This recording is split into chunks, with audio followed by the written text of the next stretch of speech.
Welcome back to Born to Praise TV channel. We are created to praise and worship Him.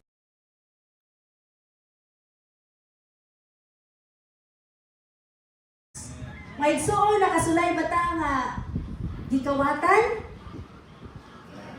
Nakasulay bata nga gikuhaan? So, sakit kayo pamalandungon kung nakasulay kita nga gikuhaan kita, gikawatan kita, nga wala nato na sayran nga makahatag di ay dakong impact sa atong kinabuhi kung dunay mawala sa atua. Kung dunay mawala nga kabtangan sa atua, kung dunay mawala nga pamilya sa atua, ug mao pud na mga igsuon ang kalipay kung mawala kanato. Kung mawala kanato ang usa ka bunga sa Espiritu Santo, nga igsuon nga mao ang kalipay sa tanan natong pagabuhaton, unsa ang opposite sa kalipay? Kaguon. So bisan pa tinuod nag-adto ka sa church kung gikawat ang imong kalipay, wala gyapon makita nimo ang kalipay nga igsuon. So gikinahanglan nato sa atong pagkinabuhi, atong hinumduman ang pulong sa Ginoo nga sa diin nag-ingon diha sa salmo nga atong gibasa ganiha. Gitultulan mo ako sa dalan paingon sa kinabuhi. Ang imong presensya naghatag kanako tumang kalipay ug nagdalag katagbawan hangtod sa kangturan. So sa ato pa mga igsuon, ikalipay nato nga si Jesus mao ang dalan ug ang kamatuoran sa atong kinabuhi. Tungod kay siya ang dalan ug ang kamatuoran sa atong kinabuhi, sa tanan natong mga buhaton alang sa iyang kahimayaan, dapat dunay kalipay sulod sa atong kasing-kasing. Nga igsuon. Dahil ato inumduman matod pa sa awit, for the joy of the Lord is our strength. Kung atong kusog ang kalipay nga gikan sa Ginoo, nga igsuon, atong kusog sa ato pa kung aduna tay kalipay luyo sa kawadon, duna tay kusog nga magbarog sa pag-alagad sa Ginoo. It's because our joy in the Lord is our strength. Nga igsuon, mo nang walay makababag. Tungod kay ang kalipay sa Ginoo matod pa ni Nehemiah chapter katong awit makita to sa Nehemiah chapter 8 verse 10. Na ang kalipay sa Ginoo mo'y atong kusog. Sumo na kanunay atong hinumduman sa atong kinabuhi nga gikinahanglan nato mabatunan ang maong kalipay mga igsuon. Then ato kanunay hinumduman nga ang kalipay mga igsuon naghatag kanato og katagbawan. Fullness of joy mga igsuon sa atong mga kinabuhi.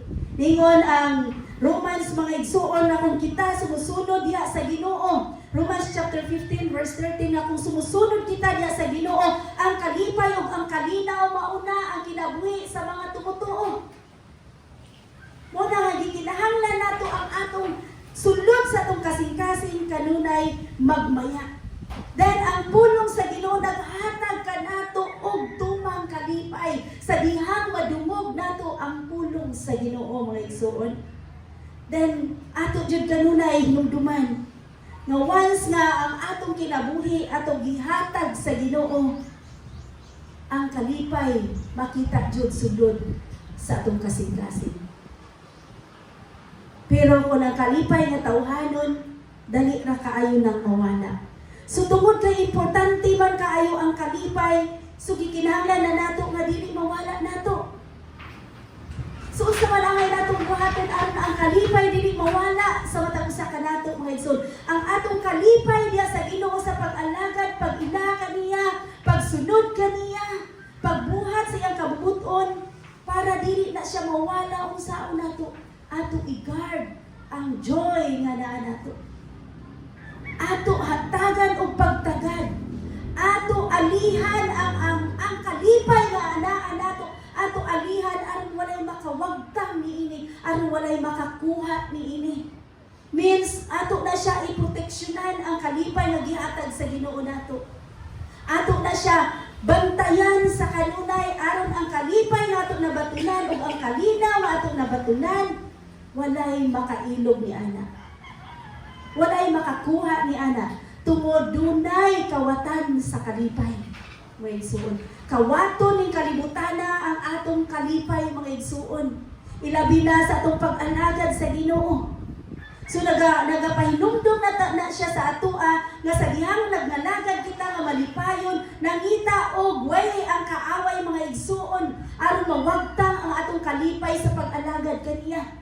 Hatagan taniyag negatibo nga kauban sa pagkinabuhi aron mawala ang atong kalipay. So bisan tungod doon na tayo positibo nga paglantaw sa atong pag-alagad sa Ginoo, apan ang kaaway maghatag kanimo og kauban nga negatibo. So sa ato pa kung doon na kay partner nga negatibo ang iyang pag-ila sa Ginoo, dili gid mo makapadayon sa pag-alagad sa Ginoo. Why? Doon kay dunay kawatan sa imong kalipay. Sumunay mong bantayan atong panalipdan nga igsuon.